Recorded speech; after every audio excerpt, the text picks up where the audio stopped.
Today, we're going to dive into a really fascinating organization called City Voices. They're taking on mental health and addiction in a super unique way, and, well, let's just explore how they're bringing smiles to their community. The moment you land on their homepage, you see their mission, and it's just so beautifully direct, bringing smiles to people with mental health and addiction challenges. It's simple, right? It's powerful, and it really sets the stage for everything they do. No confusing jargon, just a clear, totally human goal. So that's the million-dollar question, isn't it? It's a wonderful mission, for sure, but how do you actually turn that idea into action? How do you really, truly bring smiles to people who are facing some of life's biggest challenges? Let's get into it. Okay, so first things first. Their entire approach, everything they do, is built on this one foundational idea, the power of community. They believe that before anything else, healing really starts with a genuine human connection. So the first step is actually pretty simple, but it's so profound. They just create spaces where people can come together. It's all about breaking that cycle of isolation that so often comes with mental health struggles and just reminding people that they're not in this alone. And this slide gives you a little taste of how they do it. I mean, just look at the names of some of their events. You've got the end of summer barter party. Okay, cool. But then there's the friendly friendship social anxiety mixer. I mean, how fantastic is that idea? They're not just holding boring meetings. They're creating experiences that are welcoming. They're creative, and they're specifically designed to help people connect without all the pressure. All right, so let's move on to the next piece of their puzzle, using creativity as a voice. This is where they help people discover totally new ways to express themselves, all through the arts. And this isn't just about, painting or making crafts. It's a real therapeutic tool. They use creative outlets, things like theater, comedy, and music, to help people process and kind of reframe their experiences. It gives them a powerful new language to communicate what they're actually going through. And their creative range? It's just incredible. For instance, get this. Opera met drywall, and it was fabulous. You immediately get a sense of their playful, totally unconventional, and boundary-pushing spirit. I love it. And then you've got this, laughter, pizza, and hallucitonia. This was a comedy night. Think about that. They're using humor to tackle one of the most misunderstood and, frankly, scary parts of psychosis, and they're making it approachable and human. It's just brilliant.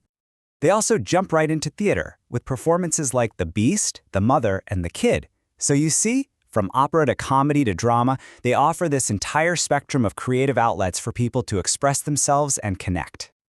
And this leads us to the real heart and soul of their work, sharing personal journeys. This is all about tapping into the incredible power of lived experience. Because really, at its core, City Voices is a platform for authentic, personal storytelling. They just get it.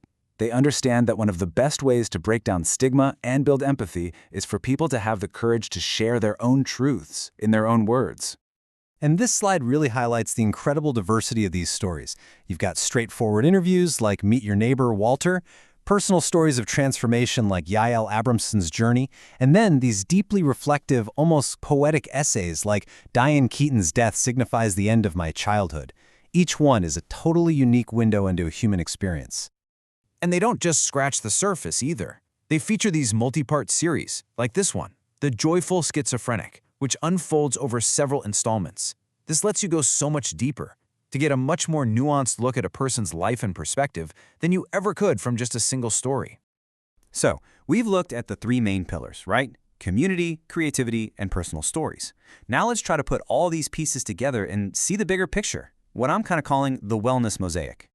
So, you might be asking, how do all these different things actually fit together? Let's take a quick look at the data to see.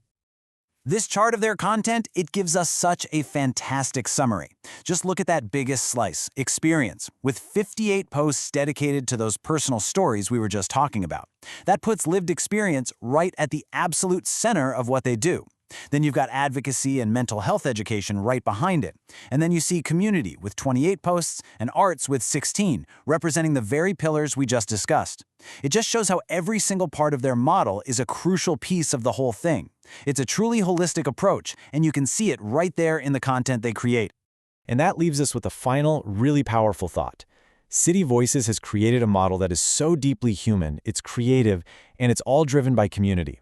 The big takeaway here is that healing and connection can be nurtured in these really unconventional ways, through a shared laugh at a comedy night, the courage of a personal story, or the simple act of just showing up for a barter party. It's a model that shows the power of connection, creativity, and storytelling. So it really makes you wonder, what if every community had a voice like this?